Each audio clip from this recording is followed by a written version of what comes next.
हरे कृष्ण।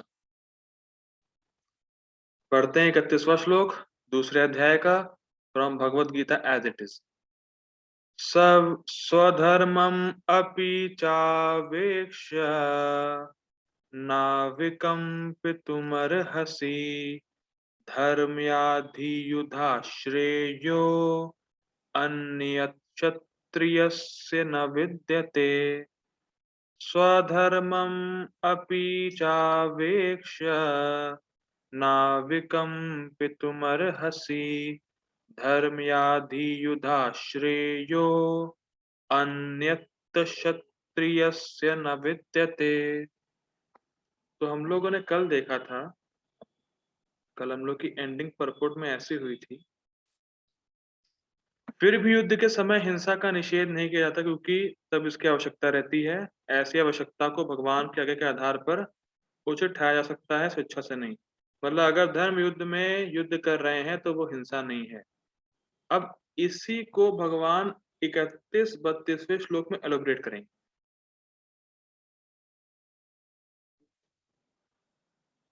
सुनिएगा ध्यान से।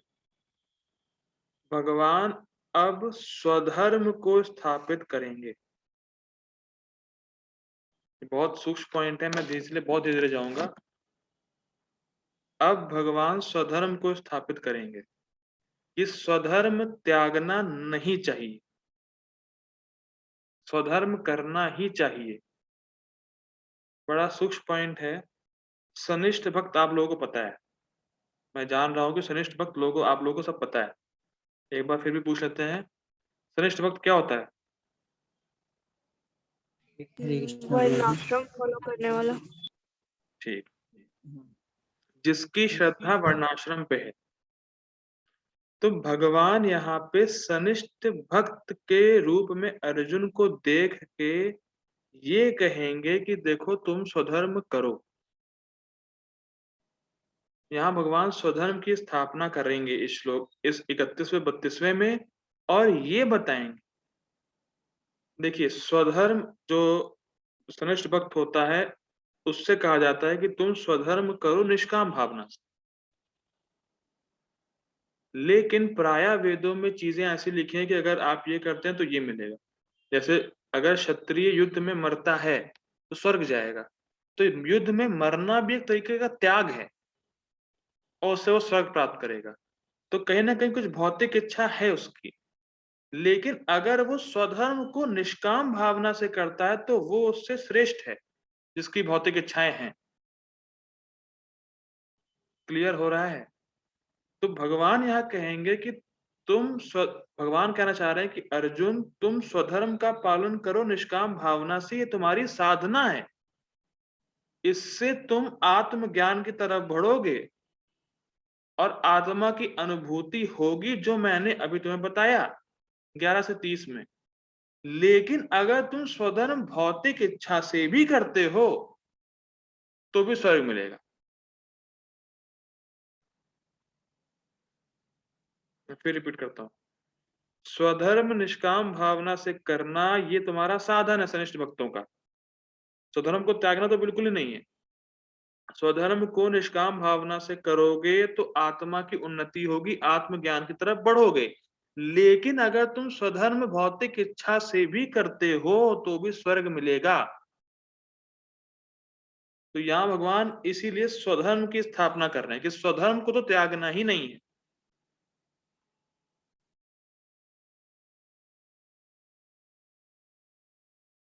क्लियर हो रहा है पॉइंट?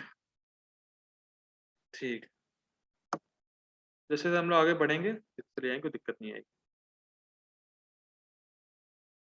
देखते हैं अनुवाद। क्षत्रिय होने के नाते अपने विशिष्ट धर्म का विचार करते हुए तुम्हें जानना चाहिए कि धर्म के लिए युद्ध करने से बढ़कर तुम्हारे लिए अन्य कोई कारण नहीं।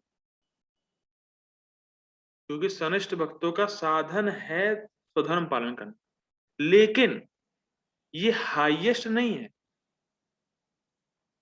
समझ में आ रहा है? अभी भगवान कह रहे हैं कि तुम्हारे लिए धर्म का युद्ध करने से बढ़कर कुछ नहीं है, और इसी चीज को भगवान एंड में ले जाएंगे, सारे धर्मों को त्याग करके मेरी शरण में आ जाओ। ठीक। होता है बेसिकली, पॉइंट क्या है कि हर किसी का एक श्रेय होता है। श्रेय मतलब आगे होने वाला लाभ, वो उसके लिए कार्य करता है, लेकिन उसकी चेतना के हिसाब से वो अपना श्रेय डिसाइड करता है। और इसीलिए शास्त्रों में अलग-अलग लोगों के लिए श्रेय का वर्णन दिया हुआ है कि अगर तुम्हारा श्रेय ये है तो तुम ये करो। जैसे अगर मान लीजिए किसी को स्वर्ग जाना है तो उसको क्षत्रिय में, अगर क्षत्रिय युद्ध करेगा और मरेगा तो स्वर्ग जाएगा। तो अगर कोई बहुत किसी का श्रेय स्वर्ग जाना है और अगर वो युद्ध में मरता है तो स्वर्ग चला जाएगा। लेकिन ये हाईएस्ट नहीं, वो चेतना के हिसाब से उसका वो श्रेय है, फिर उस हिसाब से वेदों में शास्त्र में दिया गया है। अगर ऐसा नहीं होता तो वेद व्यास अलग-अलग शास्त्र लिखते ही क्यों? खाली भागवतम लिखते। लेकिन जिसका भक्ति का अभी अधिकार नहीं है, वो अपना स्वधर्म पालन करते-करते धीरे-धीरे आगे बढ़ेगा, फिर भक्ति लेगा। इसीलिए भगवान कह रहे हैं कि तुम स्वधर्म करो, लेकिन तुम्हें स्वधर्म करना निष्काम भावना से। वो ह निष्का कि सनिष्ठ का ये साधना है कि अगर स्वधर्म करता है निष्काम भावना से, धीरे-धीरे आत्मा ज्ञान होगा उसको, आत्मा अनुभूति होगी। लेकिन अगर तुम भौतिक इच्छा से भी करते हो, तो भी स्वर्ग जाओगे। बेसिकली पॉइंट क्या है कि आप कैसे भी भक्ति करिए बस, अगर इस परिपेक्ष में देखा जाए तो। कैसे भी आप भक्ति करिए, कैसे भी आप एक माला करिए, लेकिन करिए, चाहे कि भौतिक इच्छा क्यों ना हो। हम जानते हैं कि भौतिक इच्छा से माला करना श्रेष्ठ नहीं है, हाईएस्ट नहीं है, लेकिन तुम करोगे धीरे-धीरे शुद्ध हो जाओगे। तो वो करो तुम। तो भगवान यहाँ पे बता रहे हैं, यहाँ पे भगवान स्वधर्म की स्थापना कर रहे हैं, स्वधर्म को स्थापित कर रहे हैं कि स्वधर्म तो करना चाहिए, स्वधर्म करो। ठीक है, इससे कोई प्रश्न तो नहीं है? ऐसा एक्सपीरियंस है। ठीक है, एक्सपीरियंस है तो बड़ी अच्छी बात है, तब तो और समझ में आएगा। अतः तुम्हें संकोच करने की कोई आवश्यकता नहीं, भगवान बता रहे हैं। टफ तो नहीं हो रहा है, ठीक समझ में आ रहा है ना? ठीक है, आगे बढ़ते हैं। गीता भूषण टीका। सभी लोगों को आत्मज्ञान देकर जो परमात्मा के ज्ञान के लिए आवश्यक है, भगवान अब सनिष्ठ भक्तों के लिए उपदेश करेंगे। समझ में आ रहा है? क्लियर हो गया? मैंने बता दिया जैसे कि अब सनिष्ठ भक्त को भगवान अर्जुन को सनिष्ठ भक्त का उपदेश दे रहे हैं कि सनिष्ठ भक्त मतलब जिसकी वर्णाश्रम में रुचि है, वो भोगों में पड़ा हुआ है, वो भक्ति स्वीकार नहीं कर सकता अभी, लेकिन वर्णाश्रम में है और वर्णाश्रम के स्वधर्म पालन करते वो शुद्ध होगा। अभी वो भक्ति नहीं ले सकता, लेकिन वो सनिष्ठ है, उसको उसको वर्णाश्रम से ही आत्मा का ज्ञान लेना है या आत्म की अनुभूति करनी है। जैसे बहुत सिंपल एग्जाम्पल में बता रहा हूँ, जैसे भगवान ने आत्मा का ज्ञान दिया, तो इट्स जस्ट लाइक कि मैंने आपको बताया कि आपके पिता ने आपके लिए बहुत सारा रुपया छोड़ के रखा है कहीं पे, तो इतना बताना सफिशिएंट नहीं है। भाई कैसे लेना है उन रुपयों का, कैसे उन रुपयों तक पहुंचे, कैसे उनका उपयोग करें, कहाँ मिलेंगे रुपए, वो बताना भी जरूरी है। तो वैसे भगवान ने आत्मा ज्ञान दिया कि आत्मा की अनुभूति हाईएस्ट है, या तुम आत्मा हो उसका अनुभव करना, ये सब बहुत इंपॉर्टेंट है, ये टॉप मोस्ट है। लेकिन कैसे किया जाए, उसके लिए भगवान सनिष्ठ भक्तों के लिए बता रहे हैं कि स्वधर्म का आचरण करना बहुत जरूरी है, स्वधर्म को पालन करना बहुत जरूरी है। ये करते करते आप धीरे धीरे शुद्ध होंगे और आत्मा की अनुभूति कर पाएंगे, आत्मा ज्ञान तक पहुंच पाएंगे। भगवान ये बताना चाह रहे हैं कि मैंने बताया तो कि तुम आत्मा हो, ये हो, वो है। भाई मैंने बता दिया कि तुम्हारे पापा ने यहाँ रुपए रखे हैं तुम्हारे लिए, लेकिन पहुंचना कैसे है, साधन क्या है? तो इसीलिए भगवान बता रहे हैं कि स्वधर्म पालन करना है तुम्हें। स्वधर्म की स्थापना भगवान इस श्लोक में कर रहे हैं कि स्वधर्म करो। अगर तुम्हारी भौतिक इच्छा भी है तो भी करो, तो भी तुम्हें लाभ, स्वर्ग का लाभ मिल जाएगा। लेकिन हाईएस्ट क्या है स्वधर्म पालन करने में? निष्काम भावना से करोगे, हृदय शुद्ध होगा, आत्मा का ज्ञान तुम्हें जल्दी आ जाएगा या आत्मा की अनुभूति तुम्हें जल्दी होगी।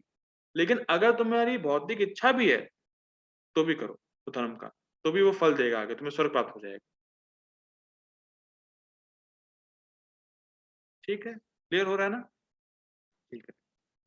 सनिष्ठ अर्थात जो क्रमिक आध्यात्मिक विकास के पथ पर होते हैं, पाठ लिख दिया है, पथ पर होते हैं, मतलब वो अभी धीरे धीरे विकास कर रहे हैं, वर्णाश्रम से धीरे धीरे उठ रहे हैं वो, जिसमें भौतिक इच्छाओं से रहित होकर कर्म किया जाता है, निष्काम कर्म, और जो हृदय को शुद्ध करके आत्मज्ञान को स्थापित कर देता है। मतलब स्वधर्म का पालन निष्काम भावना से करेंगे, हृदय शुद्ध होगा और आत्मज्ञान हृदय में आ जाएगा, आत्मा की अनुभव खुद होने लगेगा।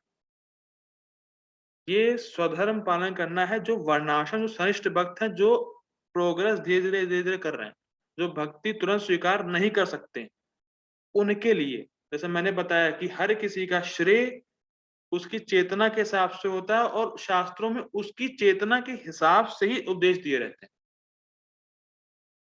तो वैसे ही ये जो अगर जो भक्ति नहीं ले सकता है तुरंत, तो भगवान उसके लिए श्लोक बता रहे हैं और अर्जुन को सनिष्ठ भक्ति कैटेगरी में रख रहे हैं कि तुम अभी भक्ति नहीं पकड़ सकते हो शायद, इसीलिए तुम वर्णाश्रम में हो ही और वर्णाश्रम का पालन करो। और अगर तुम निष्काम कर्म, निष्काम भाव से नहीं कर सकते हो, तो अगर तुम भौतिक इच्छाओं से भी करोगे तुम्हारा लाभ होगा। अगर तुम युद्ध भौतिक इच्छा से भी करोगे तो स्वर्ग प्राप्त हो जाएगा तुम। समझ में आ रहा है?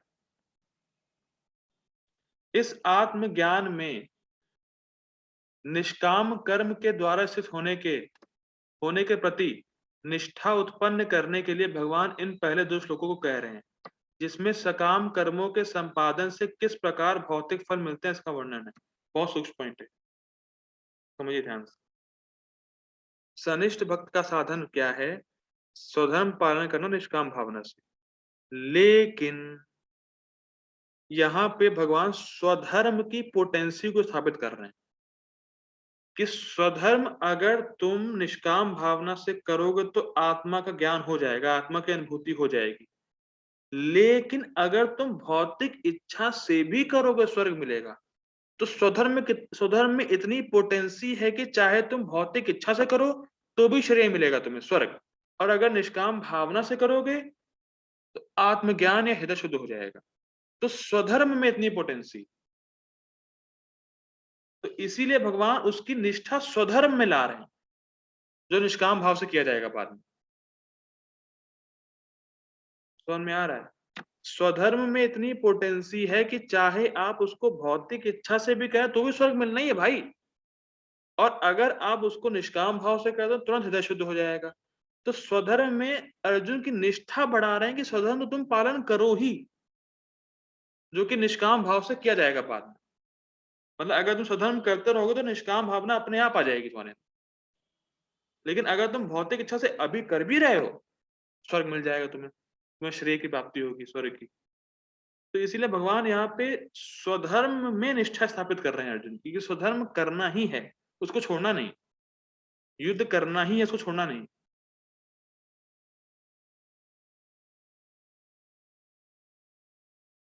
कितनों को यहाँ तक बात समझ में आई? यस प्रभु जी। ठीक है,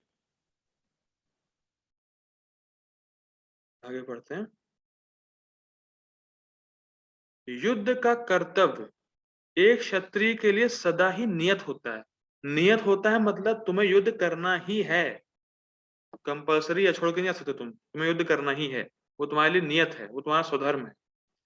जैसे यज्ञ एक नियत कर्म है, जैसे ब्राह्मणों के लिए यज्ञ करना एक नियत कर्म है, ब्राह्मणों को यज्ञ करना ही है। युद्ध में शत्रुओं का वध यज्ञ में पशुओं के वध के समान है और किसी भी पाप का कारण नहीं बनता है। तुम जो सोच रहे हो अर्जुन कि युद्ध में पाप लगेगा, कोई लाभ नहीं है, लेकिन अगर तुम स्वधर्म करते हो तो कितना बड़ा लाभ है। अगर तुम भौतिक इच्छा से रख के स्वधर्म करोगे तो स्वर्ग, अगर निष्काम भावना से करोगे तो तुम्हारी शुद्धि हो जाएगी, हृदय शुद्ध हो जाएगा और आत्मा की अनुभूति होगी। तो स्वधर्म पालन करने में कोई नुकसान है ही नहीं, ना कोई पाप। जी माता जी। प्रभु जी, यज्ञ में पशुओं का वध करना ये कैसे, आएगा, मतलब आएगा, आएगा, आएगा। पुण्य कैसे है? अभी टीका में ही आ रहा है, टीका में ही आ रहा है। ठीक है? तो बेसिकली पॉइंट क्या है कि मतलब स्वधर्म पालन करने में कोई पाप नहीं है और फायदा ही फायदा है। और लॉस इसलिए नहीं है क्योंकि आत्मा को तुम मारोगे नहीं, जैसे हम लोगों ने पॉइंट था, आत्मा को तुम मार नहीं सकते और शरीर तो नश्वर है ही है। तो स्वधर्म पालन करो, वो बहुत इंपॉर्टेंट पॉइंट है, क्योंकि वो से तुम्हारा हृदय शुद्ध होगा और वो तुम छोड़ नहीं सकते हो।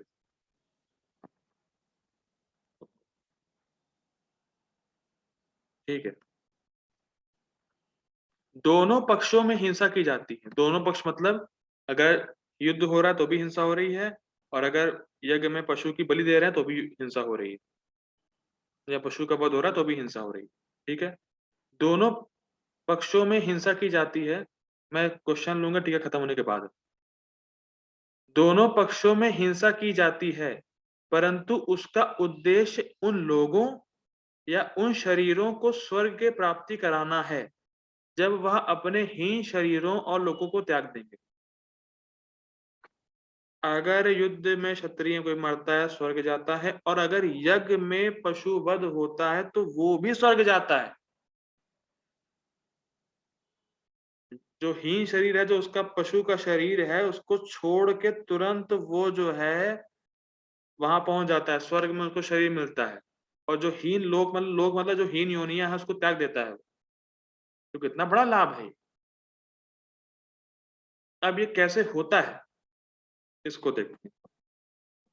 इस संबंध में स्मृति कथन है कि आहवेशु मिथो अन्योन्यम जिघांस जिघांसन्तो महिष्यतः युध्यमानः परम शक्त्या स्वर्गम यान्ते अपरांग मुखा। राजा, जो क्षत्रिय युद्ध में मरता है वो स्वर्ग जाता है, उसका कोट है ये, उसका श्लोक है। राजा विरोधी को मारने के इरादे से एक दूसरे से पूरी शक्ति से और बिना बिना पीछे हटे लड़ते हुए स्वर्ग तक पहुंचते हैं। अगर कोई फाइट कर रहा है पूरी शक्ति से, युद्ध युद्ध लड़ रहा है, अगर वो मारा जाता है तो स्वर्ग पहुंचता है। मनुस्मृति। अब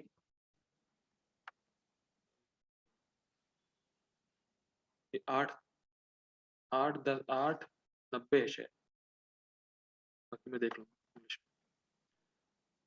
आगे पढ़ते हैं। ये अब पशुवध है। जैसा माता जी ने पूछा कैसे सेम है या कैसे क्या है, वो उसके लिए ये यज्ञेषु पशुवो ब्रह्मन् हन्यते सततम द्विजैः संस्कृतः किल मंत्रेश चातेपि स्वर्गम अवाप्नुवन्।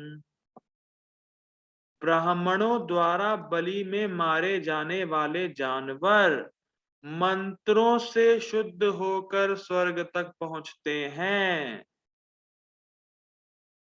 मंत्रों से शुद्ध होकर वो स्वर्ग को पहुंचते हैं जिनकी बलि दी जाती है, और ब्राह्मणों द्वारा। और एक और इंटरेस्टिंग बात, ये कलयुग में संभव नहीं है, क्योंकि जो ब्राह्मण है वो खुद ही मंत्रों से शुद्ध नहीं, दूसरों क्या करेंगे।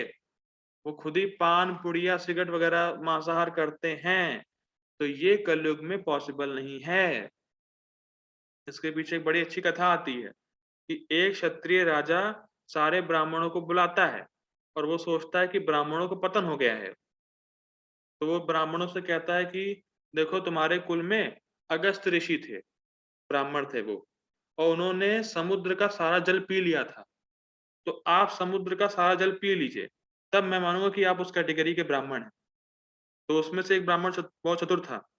उसने कहा कि ऐसे तो रामचंद्र भगवान भी क्षत्रिय थे, तो उन्होंने समुद्र में पुल बनाया था पत्थरों से, तो आप पुल बना के दिखाइए, तब मैं मानूंगा कि आप भी क्षत्रिय इस टक्कर के हैं।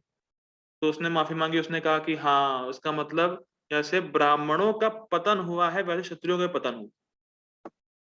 जैसे ब्राह्मण की मतलब जो ब्राह्मण थे उस कैटेगरी के नहीं रह गए, अब उस कैलिबर के नहीं रह गए, वैसे क्षत्रिय भी उस कैलिबर के नहीं रह गए अब। तो वो उसने स्वीकार किया राजा ने। तो वैसे ही उस समय के ब्राह्मण आज के समय में नहीं हैं। इसीलिए आज ये पॉसिबल नहीं है, लेकिन इसका मतलब ये नहीं कि गलत है। समझ में आ रहा है? हमारी एलिजिबिलिटी नहीं रह गई है, इसका मतलब ये नहीं कि ये बात गलत है। समझ में आ रहा है? पहले के लोग 80-90 साल जी लेते थे, लेकिन आजकल लोग 60-70 साल भी नहीं जी पाते। इसका मतलब ये नहीं है कि वो लोग 80-90 साल जिए नहीं। समझ में कुछ आ रहा है? मान लीजिए मैंने बचपन में कुछ एक्टिविटीज करी जो मैं भूल गया, इसका मतलब ये नहीं कि मैंने किया ही नहीं। मेरे माँ बाप को याद है कि मैंने किया था। तो वैसे ही आज हमारी एलिजिबिलिटी नहीं है, ये इसका मतलब ये नहीं कि ये बात होती नहीं सकती। हम देख नहीं पा रहे हैं, इसका मतलब ये नहीं कि होता नहीं था। ये पॉइंट है। आगे बढ़ते हैं। इस प्रकार अपने स्वधर्म पर विचार करते हुए आपको उस धर्म विकम्पितम से विचलित नहीं होना चाहिए। मतलब अपने स्वधर्म पर विचार करो और स्वधर्म को करो, क्योंकि दोनों तरफ से ही लाभ है। अगर तुम निष्काम भाव से करोगे हृदय शुद्ध हो जाएगा, अगर तुम बहुत इच्छा से भी करते हो स्वर्ग जाओगे। तो उससे विचलित मत हो, अपना स्वधर्म करो। अब भगवान अर्जुन कह रहे हैं, आपने कहा है कि आप इस हत्या में कोई लाभ नहीं देखते। अर्जुन ने पहले अध्याय में कहा था, भगवान ये रिमाइंड करा रहे हैं अर्जुन को। आपने कहा है कि आप इस हत्या में कोई लाभ नहीं देखते, क्योंकि यह मृत्यु के बाद लगातार नरक में रहने का कारण बनेगा, क्योंकि आप युद्ध द्वारा पाप करेंगे। लेकिन यह ऐसा नहीं है, यह केवल अज्ञानता से युद्ध करने के लिए लागू होता है। अगर आप समझ नहीं पा रहे हैं कि आप युद्ध धर्म का कर रहे हैं कि नहीं कर रहे हैं, और अगर आप अधर्म के साइड से युद्ध कर रहे हैं या अधर्म मतलब युद्ध को धार्मिक रूप से नहीं कर रहे हैं, युद्ध में कुछ नियम होते हैं, उस नियमों के खिलाफ युद्ध कर रहे हैं, तो ये एप्लीकेबल। लेकिन ये धर्म युद्ध भी है और धार्मिक रूप से भी हो रहा है। लेकिन आजकल जो युद्ध होता है कि मान लीजिए मैं पढ़ा रहा हूँ, कोई ऊपर से फ्लाइट लेके आया, बॉम्ब छोड़ दिया, वो धार्मिक युद्ध नहीं है, तो वो सब पापी है। लेकिन ये धर्म युद्ध भी है और धार्मिक नियम से भी हो रहा है, इसीलिए इसमें पाप नहीं लगने वाला। ये पॉइंट है। धर्म धर्मयात के सिद्धांतों के अनुसार लड़ना श्रेयस्कर है। मतलब धर्म के सिद्धांत के हिसाब से और धर्म युद्ध में लड़ना श्रेयस्कर है। युद्ध वास्तव में पृथ्वी पर विजय का द्वार है, ताकि आप नागरिकों की रक्षा करने और ब्राह्मणों और गुरुओं की पूजा करने के रूप में क्षत्रिय धर्म की संस्थापना कर सके। मतलब भगवान यहाँ पे पूरा पूरा भौतिक लाभ ही उसको दिखा रहे हैं कि पृथ्वी पे विजय के द्वार हो जाएगा, तुम रक्षा कर पाओगे नागरिकों की, ब्राह्मण गुरुओं की पूजा करोगे। तो ये सब भगवान भौतिक लाभ दिखा रहे हैं कि तुम स्वधर्म अगर इससे भी करते हो तो भी तुम्हारा बेनिफिट ही है, तुम्हारा श्रेय है। आगे चल के तुम्हें स्वर्ग मिलेगा या पृथ्वी पर राजभोग करोगे। तो यहाँ भगवान स्वधर्म को स्थापित कर रहे हैं कि स्वधर्म को नहीं त्यागना चाहिए, क्योंकि अगर तुम स्वधर्म को त्याग दोगे तो पशु के समान रहोगे तुम, क्योंकि तुम वर्णाश्रम में कर्तव्य को निभा ही नहीं रहे हो। और अगर तुम वर्णाश्रम में कर्तव्य को निभा रहे हो, धीरे धीरे एलिवेट होगे तो तुम करो। ये पॉइंट पराशर भी कहते हैं, क्षत्रियो ही प्रजा रक्षण शस्त्र पाणी पदंडयन निर्जित्य पर सैन्यादि क्षितिम धर्मेण पालयेत।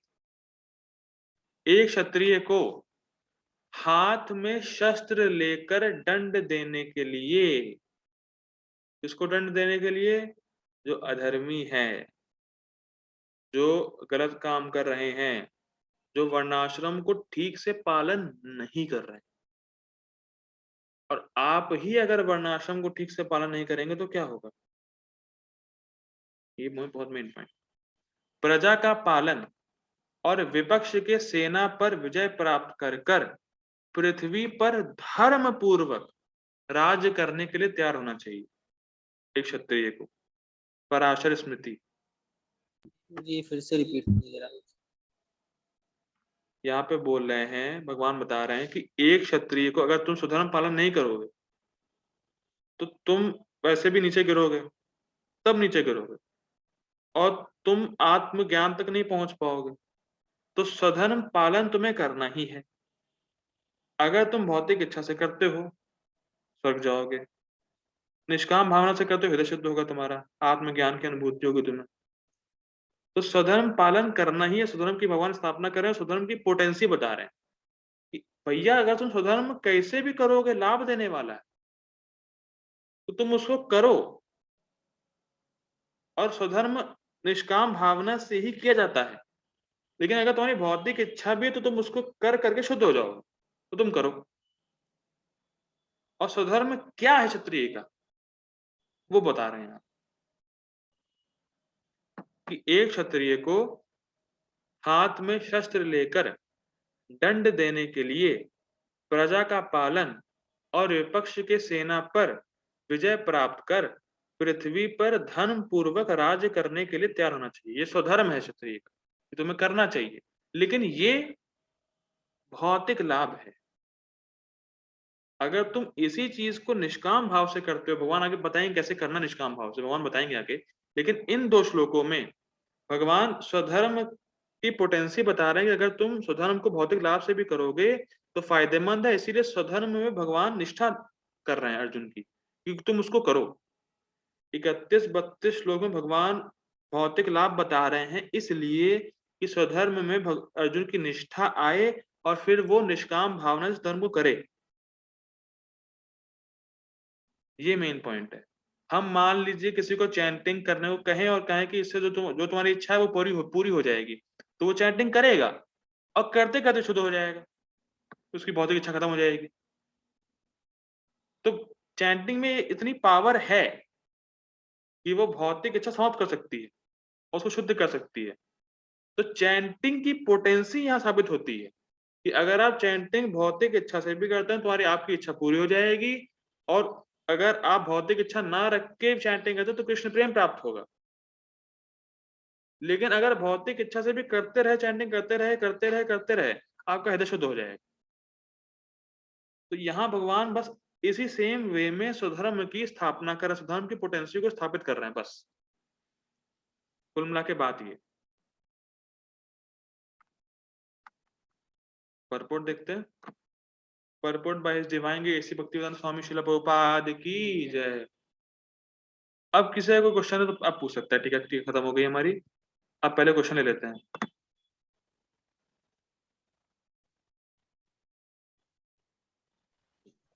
हरे कृष्ण गुरु जी। हरे कृष्ण। गुरु जी आपने उत्तर बोला था अगर हिंसा करते हैं तो भी वो ऊपर जाएंगे, मतलब स्वर्ग में जाएंगे। तो उसको हिंसा नाम थोड़ी ना देंगे। हिंसा तो वो होता है ना जो मतलब बिना किसी से पूछे मार दिया, जैसे आपने वायलेंस में बताया था। तो उसने अधिकार दे दिया, जैसे उसने धर्म किया तो अर्जुन को अधिकार मिल गया मारने का, तो वो हिंसा थोड़ी ना होगा। हरे कृष्णा। बेसिकली यहाँ पे हिंसा रेफर कर रहे हैं कि जहाँ पे किसी का वध हो। यहाँ पे इस परिप्रेक्ष्य में ले रहे हैं कि दोनों पक्ष में हिंसा लग रही है। एक्सटर्नली आदमी को लग रही है दोनों से कि हाँ भैया हिंसा हो रही है, लेकिन वो हिंसा है नहीं। जैसे अर्जुन को हिंसा लग रही है मारना, लेकिन है नहीं। तो उस कंटेक्स्ट में दिया गया है कि सामने वाले को लग रही है कि हाँ ये हिंसा कर रहा है, लेकिन वो हिंसा है नहीं। जैसे कि अर्जुन को लग रहा है कि अगर हम युद्ध करेंगे तो हिंसा होगी, तो हिंसा होगी ही नहीं। वो अपने स्वधर्म का पालन करो तुम बस अर्जुन। ठीक है, पढ़ पढ़ते हैं। और प्रभु जी मैं ये पूछ रही जी। थी कि जानवर को मारना भी बुरा होता है ना, तो यज्ञ में जानवर की बलि देना कैसे मतलब पुण्य का काम हो गया? ठीक। अब सुनिए माता जी, आप अगर एक झोपड़ी में रह रही हो जी। और मैं आपको कहूं कि आप झोपड़ी में क्यों रह रही हैं, मैं आपको लेके चलता हूँ एक पोश इलाके में और डीलक्स फ्लैट वगैरह दिलाता हूँ, आप वहीं रहिए, तो आपको बेटर लगेगा नहीं लगेगा? यस प्रभु जी, लगेगा। सेम एज इट इज, तो यही है, यही बात है। कि अभी पशु जो है वो ऐसे शरीर में है जहाँ वो भोग नहीं कर पा रहा, उसकी चेतना ढकी हुई है, और वो तमोगुण में है, जो भी कह सकते हैं, उसकी चेतना ढकी हुई है। लेकिन उसको आप एक नया शरीर प्रदान कराएं स्वर्ग में, तो वो उसके लिए बेनिफिशियल है कि नहीं? तो प्रभु जी कलयुग में बलि देते हैं तो ये बुरा कैसे हुआ? फिर लोग बोलते हैं कि बलि देना गलत है। नहीं, तो इसीलिए मैंने पॉइंट आउट भी किया कि कलयुग में ये पॉसिबल नहीं है। आपने शायद सुना नहीं, मैंने कहा कलयुग में ये नहीं, पॉसिबल सुना नहीं। था प्रभु जी, हाँ, सुना था वो ब्राह्मण वाला जो बोला था आपने। हाँ, कलयुग में ये पॉसिबल नहीं है, तो कलयुग में देना गलत है। समझ में आ रहा है? जी। कलयुग में ऐसे ब्राह्मण नहीं बचे हैं तो गलत है, लेकिन बलि देना गलत नहीं है। इसको समझिए, बलि देना गलत नहीं है अगर उससे उस जानवर का लाभ हो रहा है, ठीक। लेकिन ओके। अगर लाभ नहीं हो रहा है तो बलि देना गलत है। लेकिन अभी कलयुग में लाभ आप करा ही नहीं सकते हैं तो गलत हो गया।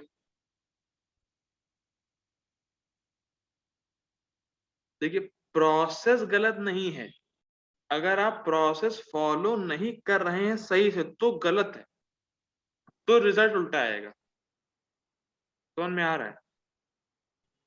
अगर आपको डॉक्टर जी। ने कहा कि आपको एक दिन में एक बार दवाई लेनी है, और आप सोचे अरे यार असर तो हो नहीं रहा है, 4-5 बार लेते हैं, तो उससे नुकसान किसका होगा? मेरा ही। बस आपका होगा। और ये गलत भी है कि नहीं है? जी। लेकिन क्या दवाई गलत है? नहीं, दवाई तो नहीं गलत है। Same as it is, process गलत नहीं है, लेकिन प्रोसेस फॉलो करने वाला आदमी वो जो है वो एलिजिबल नहीं है उसको फॉलो करने के लिए, तो गलत हो जाता है। समझ में आ रहा नहीं है? यस प्रभु जी। तो इस कलयुग में ये पॉसिबल नहीं, इसलिए मैंने कलयुग का बोला भी था। इस कलयुग में ऐसे ब्राह्मण नहीं बचे कि जो मंत्रों से उसको शुद्ध कर सकें, उस पशु को, और उसको स्वर्ग तक पहुंचा सकें, क्योंकि उस मंत्रों से वो ब्राह्मण खुद ही शुद्ध नहीं है। लेकिन आप ये नहीं कह सकते कि वो प्रोसेस ही गलत था हमेशा से। हम्म। ठीक है ना माता जी? जी। ठीक है। अब हम लोग ऐसा करते हैं, हमारा समय कुछ लिमिटेड है, तो मैं मीटिंग एंड कर रहा हूँ, आप लोग दोबारा आ जाइए, पर्पट तो हम लेते हैं। हरे कृष्ण।